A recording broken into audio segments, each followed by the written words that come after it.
Hi hello నమస్తే అండి. Welcome to Jhansi kitchen blogs. ఈరోజు నేను ఒక మంచి బ్రేక్ఫాస్ట్ రెసిపీతో వచ్చేసానండి మీకోసం. ముందుగా ఏం రెసిపీ అంటే అటుకులతో ఇడ్లీ తయారు చేస్తున్నానండి. ఫస్ట్ ఒక కప్పుతో అటుకులు తీసుకోవాలి. తర్వాత ఒక కప్పున్నర ఇడ్లీ రవ్వ అంటారు, లేకపోతే ఉప్పుడు రవ్వ అంటారు కదండి, అది తీసుకొని ఒక హాఫ్ అన్ అవర్ నానబెట్టేసి బాగా కడిగేసి ఈ విధంగా పిండి పక్కన పెట్టేసుకోవాలి. ఫస్ట్ మనం ఒక మిక్సీ జార్లో ఒక కప్పు అటుకులు తీసుకున్నాం కదండి, దాన్ని వేసి మిక్సీ వేసేసుకోవాలి. బాగా పిండిలాగా అయిపోతుందండి మిక్సీ వేస్తే. చూడండి ఈ విధంగా ఉంటుంది. అటు రవ్వలాగా కాకుండా ఇటు మరీ బియ్యం పిండిలాగా మెత్తగా కాకుండా ఉంటుంది. అటుకుల్ని మిక్సీ చేసేసాం కదా, దీన్ని ఒక బౌల్లోకి తీసేసుకోవాలి. ఇప్పుడు ఇందులోకి నేను అటుకులు ఏ కప్తో అయితే తీసుకున్నానో అదే కప్తో పెరుగు తీసుకుంటున్నానండి. మరి ఫ్రెష్ పెరుగు కాకుండా ముందు రోజు పెరుగు అయితే చాలా బాగుంటుంది. చూడండి, ఫస్ట్ ఈ విధంగా నేను కలిపెట్టేసుకున్నాను. దీనిలోకి ఒక కప్పు వాటర్ని కూడా యాడ్ చేశాను నేను. ఇప్పుడు మనం ముందుగా నానబెట్టి పెట్టుకున్న ఇడ్లీ రవ్వ ఉంది కదండి, అది కూడా ఈ పెరుగు అలాగే అటుకుల మిశ్రమంలో వేసేసి ఒకసారి కలపెట్టేసుకోవాలి. ఇప్పుడు దీనిలో కొంచెం టేస్ట్కి సరిపడా సాల్ట్ని యాడ్ చేయాలి. ఇప్పుడు సాల్ట్ని యాడ్ చేసేసి బాగా కలిపెట్టేసుకోవాలి.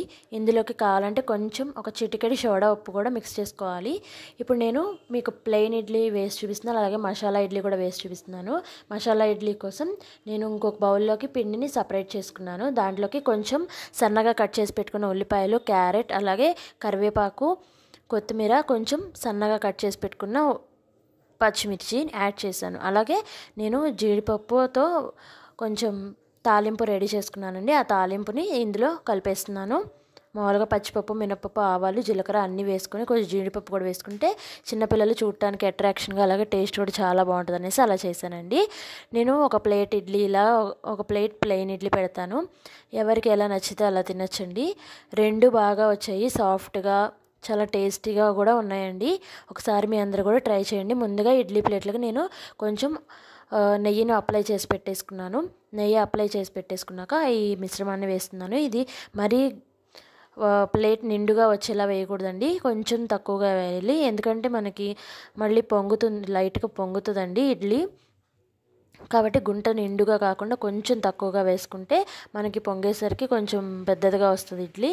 ఇప్పుడు మనకి ఈ ఇడ్లీ పాత్రలో పెట్టేసి ఒక 10 మినిట్స్ కుక్ చేస్తే మామూలు ఇడ్లీలాగే కుక్ చేస్తే సరిపోతుందండి. ఇప్పుడు ఇడ్లీ మనకి రెడీ అయిపోయలేదు, ఒకసారి చూద్దామా. నాకైతే 10 మినిట్స్ పైన పట్టిందండి ఇడ్లీ కుక్ అవ్వడానికి. చూడండి, ఈ విధంగా చేస్తే మనకి ఇడ్లీ చక్కగా కుక్ అయిపోయిందండి. ఇప్పుడు నేను సర్వ్ చేసేసుకుంటున్నాను ప్లేట్లోకి.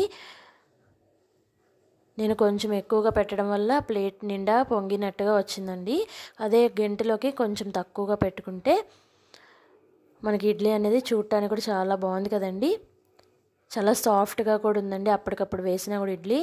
ఇది ఒక్కసారి రుచి చూస్తే నార్మల్ ఇడ్లీ ఇష్టపడని వాళ్ళు ఈ ఇడ్లీ బాగా ఇష్టపడతారు.